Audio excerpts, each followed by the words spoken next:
সূরা বাকারা রুকু 20 অনুবাদ।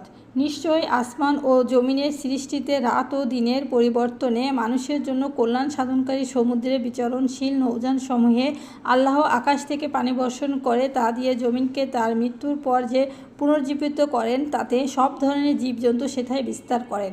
বায়ুর দিকে পরিবর্তনে এবং আসমান ও জমিনের মধ্যে নিয়ন্ত্রিত মেঘমালাতে নিদর্শন রয়েছে জ্ঞানবান লোকদের জন্য। মানুষের মধ্যে এমন লোকও আছে যে আল্লাহ ছাড়া অন্যকে তার সমকক্ষ রূপে গ্রহণ করে এবং আল্লাহকে যেরূপ ভালোবাসতে হয় সেইরূপ তাদের। কিন্তু যারা প্রকৃত ঈমান এনেছে আল্লাহর প্রতি তাদের ভালোবাসা দৃঢ়তম।